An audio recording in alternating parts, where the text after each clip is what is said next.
Guidance Academy English class. Today in this video we will discuss about past continuous tense.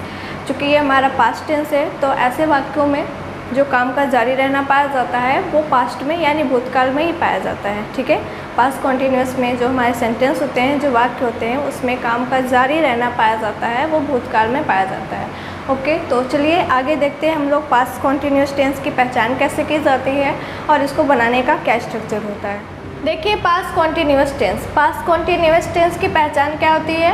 ऐसे वाक्यों के अंत में क्या आता है, रहा था, रही थी, रहे थे आता है। ठीक है, यदि कोई हमारा जो सेंटेंस है हिंदी में लिखा होगा और वो पास्ट कॉन्टीन्यूस टेंस में होगा तो उसकी पहचान हम लोग ऐसे करेंगे कि उसके वाक्य के अंत में क्या होना चाहिए, रहा था, रही थी, रहे थे। अगर उस वाक्य के अंत में ये ऐसे वर्ड आते हैं तो वो हमारा पास्ट कॉन्टीन्यूस टेंस कहलाएगा। ठीक है, इसको बनाने का स्ट्रक्चर, इसमें हेल्पिंग वर्ब वॉज और वर्ब का यूज़ किया जाता है। ठीक है, पास्ट कॉन्टीन्यूस टेंस में जो हेल्पिंग वर्ब है वो वॉज और वर्ब का यूज़ किया जाता है एंड वर्ब का आईएनजी फॉर्म आता है। ठीक है, इसमें हम लोग वर्ब के फर्स्ट फॉर्म में आईएनजी ऐड करते हैं और उसके बाद ऑब्जेक्ट आता है। ठीक, पास्ट कॉन्टीन्यूस टेंस का जो स्ट्रक्चर होता है, पहले सब्जेक्ट लिखा जाता है, फिर हेल्पिंग वर्ब वॉज और वर्ब का यूज़ किया जाता है, देन वर्ब का आईएनजी फॉर्म आता है, फिर ऑब्जेक्ट होता है। ठीक, देखिए यहाँ पर ये ध्यान देने वाली बात है कि वॉच किसके साथ यूज़ करना है और वर्ब का यूज़ किसके साथ करना है। ठीक है, जो वो हमारा वॉज हेल्पिंग वर्ब होता है वो ही के साथ, सी के साथ, इट के साथ एंड आई के साथ भी। ठीक है, इसमें इस बात को ध्यान दीजिएगा, इसमें आई भी रहता है। वॉच जो है हमारा ही, सी, इट, आई एंड कोई अदर सिमिलर सब्जेक्ट के साथ हम लोग वॉच का यूज़ करते हैं। और जो वर होता है, वर का यूज़ यू के साथ, वी के साथ, दे के साथ एंड अदर प्लूरल सब्जेक्ट के साथ हम लोग इसका यूज़ करते हैं। ठीक है, चलिए देखिए एग्जाम्पल के थ्रू समझते हैं पास्ट कॉन्टीन्यूस टेंस को कैसे बनाया जाता है। देखिए यहाँ पे एग्जाम्पल में लिखा है, फर्स्ट एग्जाम्पल है, मैं अपनी किताब पढ़ रहा था। ठीक है, अगर हमें पास्ट कॉन्टीन्यूस टेंस के ऐसे वाक्यों को हिंदी टू इंग्लिश ट्रांसलेट करना होगा तो सबसे पहले हम लोग चेक करेंगे कि इस वाक्य के अंत में क्या आया हुआ है। देखिए, मैं अपनी किताब पढ़ रहा था, इस वाक्य के अंत में क्या आया है, रहा था आया हुआ है। ठीक है, तो इसका मतलब ये कौन सा टेंस होगा, ये हमारा पास्ट कॉन्टीन्यूस टेंस होगा। तो हम लोग इसको पास्ट कॉन्टीन्यूस टेंस के स्ट्रक्चर से बनाएंगे। सबसे पहले क्या लिखा जाएगा, जैसा कि यहाँ पे लिखा हुआ है, सबसे पहले हम लोग सब्जेक्ट को लिखेंगे। ठीक है, मैं अपनी किताब पढ़ रहा था, इस सेंटेंस में हमारा सब्जेक्ट क्या होगा, मैं। तो बना दीजिए आई के साथ हेल्पिंग वर्ब वॉज का यूज़ करेंगे। ठीक है, आई वॉज, उसके बाद क्या आएगा, उसके बाद वर्ब आएगा, वर्ब का फर्स्ट फॉर्म होता है। ठीक है, मैं अपनी किताब पढ़ रहा था, आई वॉज रीड, और इसमें क्या ऐड करना है, आईएनजी ऐड करेंगे। ठीक है, आई वॉज रीडिंग, अपनी किताब है तो अपनी के लिए हम लोग यहाँ पे माई का यूज़ करेंगे, माई बुक। देखिए, मैं अपनी किताब पढ़ रहा था, इस वाक्य के अंत में रहा था आया है, इससे पता चल जाता है कि ये हमारा कौन सा टेंस है, ये हमारा पास्ट कॉन्टीन्यूस टेंस है और इसको हम लोग पास्ट कॉन्टीन्यूस टेंस में बनाएंगे। ठीक है, पास्ट कॉन्टीन्यूस टेंस में सबसे पहले हम लोग सब्जेक्ट लिखते हैं। तो सब्जेक्ट हमारा क्या था, मैं था, मैं का आई होता है, हमने लिख दिया। उसके बाद हेल्पिंग वर्ब वॉज या वर्ब का यूज़ करना है तो आई के साथ हम लोग वॉज का यूज़ करते हैं, तो यहाँ पे हमने वॉज लिख दिया। उसके बाद क्या है, उसके बाद हमें मेन वर्ब का आईएनजी फॉर्म लिखना है। ठीक है, पढ़ रहा था का क्या होता है, पढ़ना का रीड होता है, उसमें आईएनजी हम लोग ऐड कर देंगे, रीडिंग हो जाएगा। अपनी किताब आई के साथ, अपने के लिए माई का यूज़ किया जाता है, माई बुक। वैसे ही नेक्स्ट एग्जाम्पल में देखेंगे, नेक्स्ट एग्जाम्पल में क्या है, वह कक्षा में सो रही थी। यहाँ पे भी सबसे पहले चेक करेंगे इस वाक्य के अंत में क्या आया है, रही थी। इट्स मीन्स कि ये भी क्या है, हमारा पास्ट कॉन्टीन्यूस टेंस है। ठीक है, तो चलिए इसको भी बनाते हैं। सो रही थी, इसका मतलब यहाँ पे क्या हो जाएगा, सी। ठीक है, हमारा सब्जेक्ट यहाँ पे वह है, सो रही थी यानी कोई लड़की है तो उसके लिए हम लोग क्या लगाते हैं, सी का यूज़ करते हैं। ठीक है, अब सी के साथ हेल्पिंग वर्ब किसका यूज़ होगा, वॉज का यूज़ किया जाएगा। जैसा हमने अभी भी बताया कि वॉज जो है हमारा ही, C, it, I and other similar subject के साथ हम लोग वॉज का यूज़ करते हैं। और जो हमारा वर होता है वो यू के साथ, वी के साथ, दे के साथ एंड अदर प्लूरल सब्जेक्ट के साथ हम लोग वर का यूज़ करते हैं। ठीक है, तो यहाँ पे क्या हो जाएगा, सी वॉज क्या कर रही थी, सो रही थी। सोना का होता है स्लीप, तो यहाँ पे हो जाएगा स्लीपिंग। सी वॉज स्लीपिंग, कहाँ सो रही थी, in the class, in the class, वह कक्षा में सो रही थी। वैसे नेक्स्ट देखिए, नेक्स्ट एग्जाम्पल क्या है, वे फुटबॉल खेल रहे थे। यहाँ पे हमारा, यहाँ पे भी अंत में क्या आया हुआ है, इस वाक्य के अंत में रहे थे आया। इट्स मीन्स कि अभी हमारा किस में बनेगा, पास्ट कॉन्टिन्यूअस टेंस में बनेगा। ठीक, तो चलिए इसको बनाइए। यहाँ पे हमारा सब्जेक्ट क्या है, दे के साथ हम लोग हेल्पिंग वर्ब किसका यूज़ करेंगे, वर का यूज़ करेंगे। ठीक है, दे के साथ हेल्पिंग वर्ब वर का यूज़ किया जाएगा। दे वर क्या कर रहे थे, खेल रहे थे, तो खेलना यानी प्लेइंग हो जाएगा। दे वर प्लेइंग, क्या खेल रहे थे, football. They were playing football, ये हो गया हमारा। वैसे नेक्स्ट एग्जाम्पल देखिए, तुम ऑफिस जा रही थी। यहाँ पे क्या है, इस वाक्य के अंत में भी क्या आया है, रही थी। ठीक है, इस बात को ध्यान दीजिएगा कि जिस वाक्य के अंत में रहा था, रही थी, रहे थे आता है, वो हमारा पास्ट कॉन्टिन्यूअस टेंस होता है। यहाँ पे अगर था, थी, थे की जगह पे है आ जाता तो ये हमारा टेंस चेंज हो जाता, फिर क्या हो जाता, प्रेजेंट कॉन्टिन्यूअस टेंस हो जाता। ठीक है, लेकिन अभी जो है हमारा वाक्य अंत में रहा था, रही थी, रहे थे आ रहा है, तो ये सारे सेंटेंस जो है किस में है, पास्ट कॉन्टिन्यूअस टेंस में है। चलिए इसको बनाइए। इसमें क्या बोला है, तुम ऑफिस जा रही थी, तो यहाँ पे क्या होगा, यू के साथ हम लोग किसका यूज़ करेंगे, वर का यूज़ करेंगे। जा रही थी, जाना का गोइंग होता है, यू वर गोइंग, कहाँ जा रही थी, to office, you were going to office.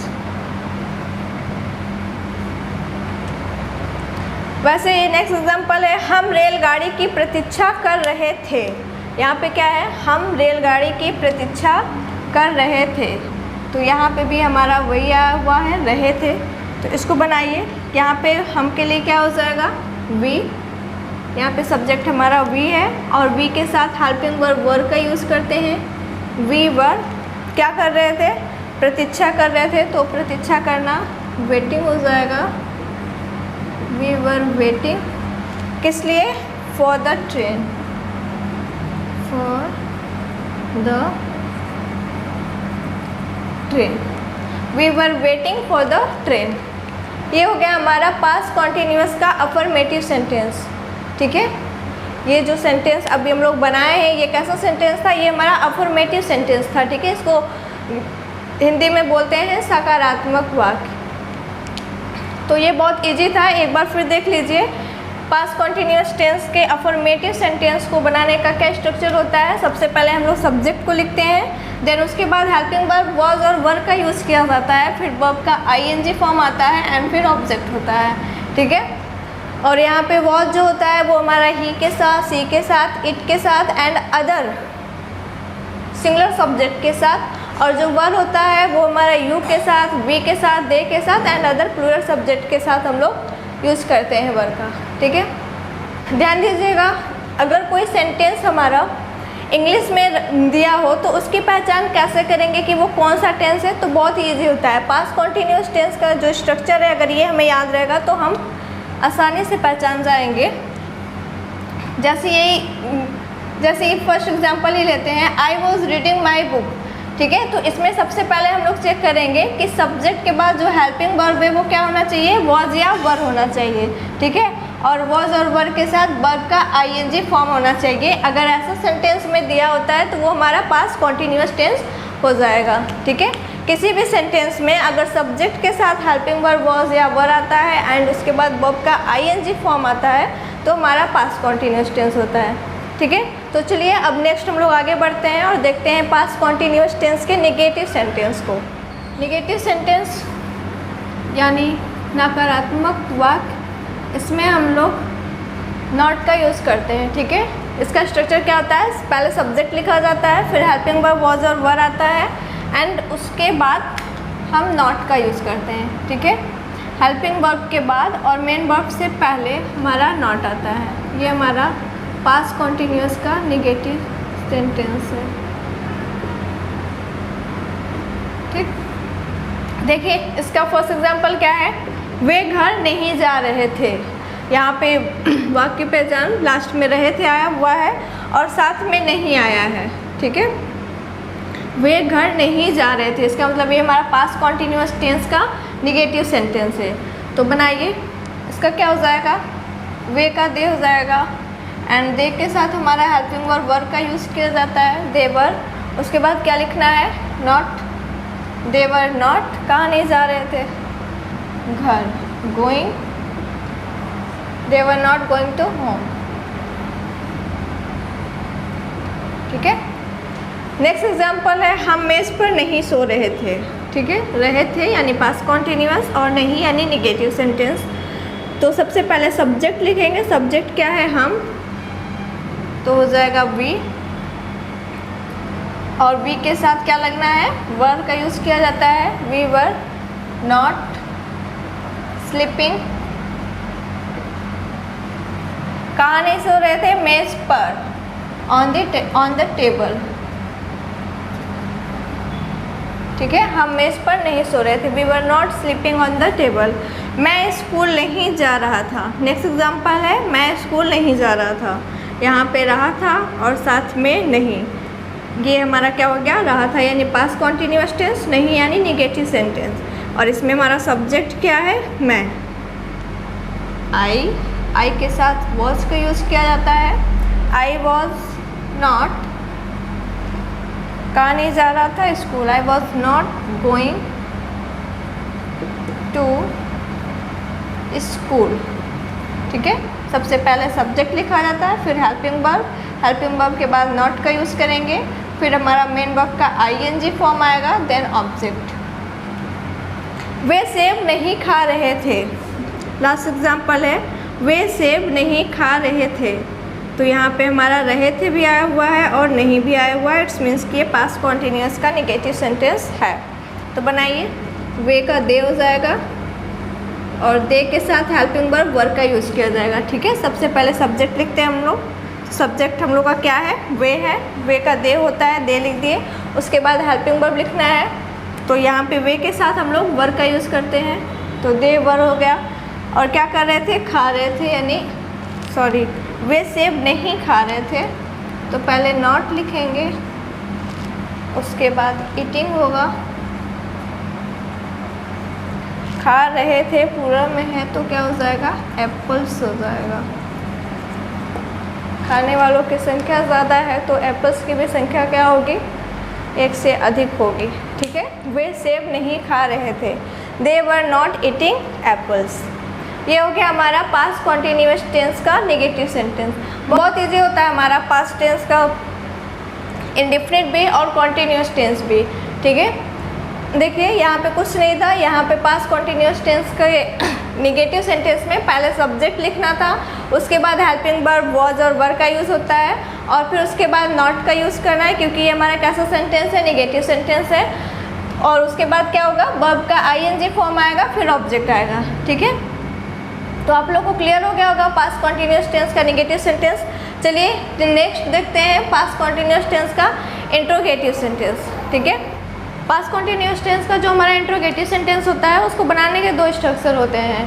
पहला तो ये होता है कि जब हमारा कोई क्वेश्चन वर्ड जो होता है व्हाट, ठीक है, जो क्वेश्चन वर्ड क्या होता है, अगर वो सेंटेंस में सबसे पहले आए, जैसे फर्स्ट एग्जांपल में देखिए यहाँ लिखा हुआ है, यहाँ पे जो हमारा क्या वर्ड है, क्वेश्चन वर्ड है, वो सेंटेंस में क्या है, सबसे पहले आया हुआ है, ठीक है, वाक्य में सबसे पहले आया हुआ है।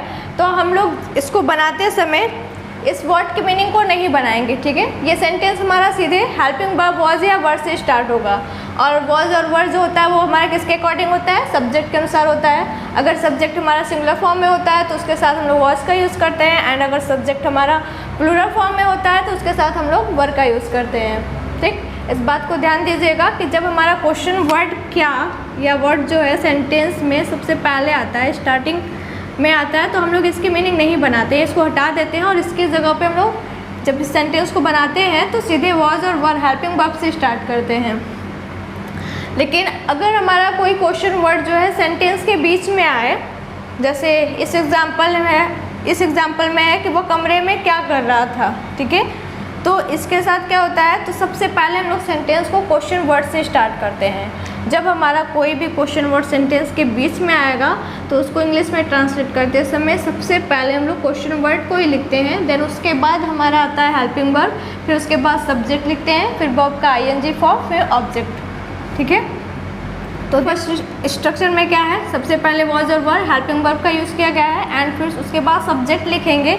हेल्पिंग वर्ब के जस्ट बाद ही हम लोग सब्जेक्ट लिखते हैं, फिर हमारा क्या आता है वर्ब का आईएनजी फॉर्म, फिर ऑब्जेक्ट, फिर लास्ट में क्वेश्चन मार्क। वैसे हमारा सेकेंड स्ट्रक्चर है, अगर हमारा क्वेश्चन वर्ड सेंटेंस के बीच में आएगा तो सबसे पहले क्वेश्चन वर्ड को ही लिखा जाएगा, यानी प्रश्न सूचक शब्द को ही लिखा जाएगा, फिर हेल्पिंग वर्ब वॉज और वर का यूज किया जाएगा, फिर सब्जेक्ट का, फिर वर्ब का आईएनजी फॉर्म, फिर ऑब्जेक्ट, फिर हमारा क्वेश्चन मार्क होगा। ठीक है, चलिए देखिए फर्स्ट एग्जांपल क्या कह रहा है, क्या हम बाजार जा रहे थे। इसको इंग्लिश में ट्रांसलेट करते हैं, क्या हम बाजार जा रहे थे। यहाँ पे हमारा क्वेश्चन वर्ड क्या जो है वो सेंटेंस में पहले आया है, तो इसको भूल जाइए और सीधे हेल्पिंग वर्ब से स्टार्ट करेंगे, वॉज या वर का यूज़ करेंगे। और वॉज और वर किसके अकॉर्डिंग होता है, सब्जेक्ट के अकॉर्डिंग होता है। ठीक है, अगर सब्जेक्ट हमारा सिंगुलर है लेकिन यहाँ पे क्या है हमारा प्लूरल है, वी है, तो यहाँ पे क्या आएगा हमारा हेल्पिंग वर्ब वर का यूज़ किया जाएगा। ठीक है, वर, उसके बाद क्या लिखना है सब्जेक्ट, सब्जेक्ट क्या है हम हैं, वर वी, एंड हमारा मेन वर्ब क्या है जा रहा था यानी going, were we going to market. ठीक है, ये हो गया। सबसे पहले क्या लिखना था, सबसे पहले हम लोग हेल्पिंग वर्ब लिखे हैं वर, क्योंकि हमारा सब्जेक्ट क्या है प्लूरल फॉर्म में है यानी वी है, वर वी, उसके बाद क्या आएगा सब्जेक्ट के बाद वर्ब का आईएनजी फॉर्म, वर्ब यहाँ पे है जाना, जा रहे थे तो गोइंग हो गया, और कहाँ जा रहे थे बाजार, टू मार्केट, एंड लास्ट में क्वेश्चन मार्क। वैसे ही नेक्स्ट एग्जाम्पल देखिए, नेक्स्ट एग्जाम्पल में भी क्या है, क्या मोहन अपने नौकर को गाली दे रहा था।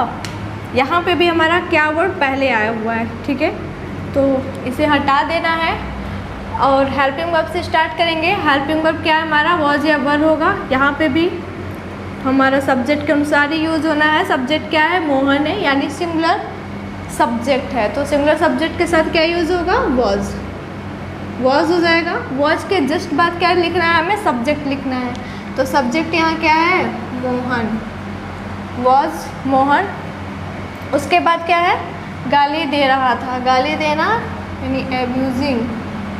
ठीक है, वॉज मोहन एब्यूजिंग, किसको गाली दे रहा था अपने नौकर को, वॉज मोहन एब्यूजिंग, अपने के लिए यहाँ पे हिज लगाएंगे और नौकर क्या क्या हो जाएगा सर्वेंट। ठीक है, was Mohan abusing his servant. Next example देखिए, वो कमरे में क्या कर रहा था। अब यहाँ पे क्या हो गया हमारा क्या वर्ड जो है क्वेश्चन वर्ड सेंटेंस के बीच में आया है, तो अब यहाँ पे इसको हटाना नहीं है, सबसे पहले हम लोग इसी को लिखेंगे। ठीक है, ये जो हमारा क्या क्वेश्चन वर्ड आया हुआ है सबसे पहले हम लोग इसी को लिखेंगे, इसी से हमारा सेंटेंस स्टार्ट होगा।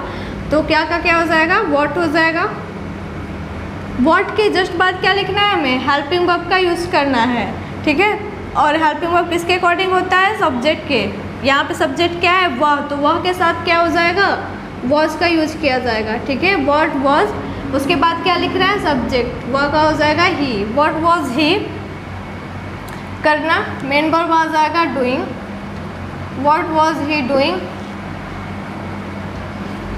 वह कमरे में क्या कर रहा था इन द रूम। ठीक, लास्ट में क्वेश्चन मार्क मत भूलिएगा, what was he doing in the room, ये हो गया। नेक्स्ट देखिए, कक्षा में कौन रो रहा था। यहाँ पे हमारा कौन जो है वो क्वेश्चन वर्ड है और सेंटेंस के बीच में आया। एक बात और ध्यान दीजिएगा, जो हमारा ये कौन वर्ड होता है वो जब किसी सेंटेंस में आता है तो वो उस सेंटेंस का क्वेश्चन वर्ड तो होता है, साथ में उस सेंटेंस का सब्जेक्ट भी होता है। ठीक है, यहाँ पे देखिए इस कौन के अलावा और कोई दूसरा सब्जेक्ट नहीं दिया हुआ है, कक्षा में कौन रो रहा था। ठीक है, तो यहाँ पे जो कौन होगा वही हमारा क्या होगा सब्जेक्ट भी होगा और क्वेश्चन वर्ड भी होगा। तो बनाइए, कौन का क्या हो जाएगा हु, और जो हमारा कौन वर्ड होता है ये हमेशा सिंगुलर में माना जाता है। ठीक है, क्योंकि जब भी इसका आंसर होगा कौन रो रहा था तो वो कोई एक पर्सन होगा, तो वो हमारा किस में हो जाएगा सिंगुलर में। तो इसके साथ हेल्पिंग वर्ब हमेशा सिंगुलर फॉर्म का यूज़ किया जाता है। हु वॉज रो रहा था, वीपिंग, कहाँ पे रो रहा था? इन द क्लास, कक्षा में, इन द क्लास, ठीक है। कक्षा में कौन रो रहा था? तो who was weeping in the class. यहाँ पे जो हमारा हु है वो इस सेंटेंस का क्वेश्चन वर्ड भी है और सब्जेक्ट भी है, ठीक है। और जो हमारा वो सब्जेक्ट होता है ये हमेशा सिंगुलर फॉर्म में होता है, ठीक, क्योंकि अगर हम इस क्वेश्चन का आंसर दें कि कक्षा में कौन रो रहा था, तो यहाँ पे सिर्फ आंसर में हमारा किसी एक पर्सन का ही नाम आएगा, ठीक है। इसलिए हम लोग यहाँ पे हु को सिंगुलर मान के चलते हैं और इसके साथ वॉज लगाते हैं, ठीक। अगर हु को प्लूरल में कौन कौन रो रहा था तो हु ऑल हो जाएगा, ठीक है। हु के साथ ऑल आता है तो वो प्लूरल फॉर्म में होता है, लेकिन सिर्फ कौन है तो हु होता है, और हु जो होता है हमारा सिंगुलर फॉर्म में होता है और इसके साथ वॉज का यूज़ करते हैं, ठीक है। तो ये रहा हमारा पास्ट कॉन्टिन्यूअस टेंस का इंट्रोगेटिव सेंटेंस। ध्यान दीजिएगा, इंट्रोगेटिव सेंटेंस को बनाने के 2 स्ट्रक्चर होते हैं, हर टेंस में होता है, ऐसा नहीं कि सिर्फ पास्ट कॉन्टिन्यूअस में है, ये प्रेजेंट में भी था और पास्ट में भी था, पास्ट के इंडिफरेंट में भी हमने देखा और पास्ट कॉन्टिन्यूअस टेंस में भी है, आगे के भी सारे सेंटेंस में आएंगे, ठीक है। ये जो इंट्रोगेटिव सेंटेंस होता है इसके पास 2 स्ट्रक्चर होते हैं, इसके 2 स्ट्रक्चर होते हैं। पहला तो ये होता है कि जब हमारा क्वेश्चन वर्ड सेंटेंस में सबसे पहले आता है, ठीक है, और वो क्वेश्चन वर्ड होता क्या है, क्या ही होता है, ठीक है। ये जो क्वेश्चन वर्ड हमारा क्या होता है, ये जब सेंटेंस में सबसे पहले आता है तो हम लोग इसकी मीनिंग नहीं बनाते हैं और सीधे हम लोग किससे स्टार्ट करते हैं? हेल्पिंग वर्ब से। अगर ये पास्ट कॉन्टिन्यूअस टेंस है तो यहाँ पे हेल्पिंग वर्ब क्या है? वॉज और वर है। उसके बाद सब्जेक्ट लिखेंगे, देन वर्ब का आईएनजी फॉर्म, फिर ऑब्जेक्ट एंड लास्ट में हमारा क्वेश्चन मार्क होता है। और सेकेंड स्ट्रक्चर क्या है? सेकेंड स्ट्रक्चर ये है कि हमारा कोई सेंटेंस में जब हमारा क्वेश्चन वर्ड सेंटेंस के बीच में आए, ठीक है, जब भी हमारा कोई क्वेश्चन वर्ड सेंटेंस के बीच में आए तो सबसे पहले हम लोग सेंटेंस में क्वेश्चन वर्ड को ही लिखते हैं, ठीक है। इसको पास्ट कॉन्टिन्यूअस टेंस बनाते समय सबसे पहले क्वेश्चन वर्ड को ही लिखा जाता है, देन हेल्पिंग वर्ब का यूज़ किया जाता है, फिर सब्जेक्ट का, फिर वर्ब का आईएनजी फॉर्म, देन ऑब्जेक्ट और फिर लास्ट पे क्वेश्चन मार्क। क्वेश्चन मार्क मत भूलिएगा, बहुत इंपॉर्टेंट होता है, ठीक है। तो ये रहा हमारा पास्ट कॉन्टिन्यूअस टेंस। एक बात और ध्यान दीजिएगा, लास्ट में जब वो हमारा इंट्रोगेटिव के साथ ही इंट्रोगेटिव सेंटेंस में हमारा नेगेटिव भी आ जाएगा, जिसको हम लोग बोलते हैं इंट्रोगेटिव नेगेटिव सेंटेंस। अगर इसके साथ ही हमारा नेगेटिव भी आ जाए,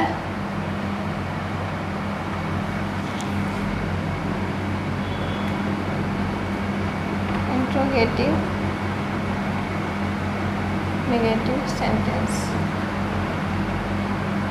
देखिए अगर इस सेंटेंस में क्या है, क्या हम बाज़ार जा रहे थे, ठीक है, अभी तो क्या है, अभी ये सिर्फ इंट्रोगेटिव में है। अगर यहीं पे हम लोग नहीं भी लगा दे, क्या हम बाज़ार नहीं जा रहे थे, तो इसको कैसे बनाएंगे? इसमें कुछ नहीं करना है, इसमें सब्जेक्ट के बाद और मेन वर्ब से पहले, ये जो हमारा यहाँ पे सब्जेक्ट है इसके बाद और मेन वर्ब से पहले यहाँ पे हम लोग नॉट को ऐड कर देंगे, ठीक है।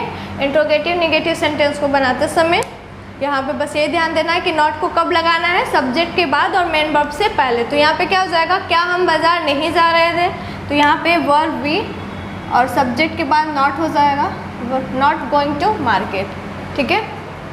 तो ये रहा आज का हमारा पास्ट कॉन्टिन्यूअस टेंस। तो आज के लिए बस इतना ही।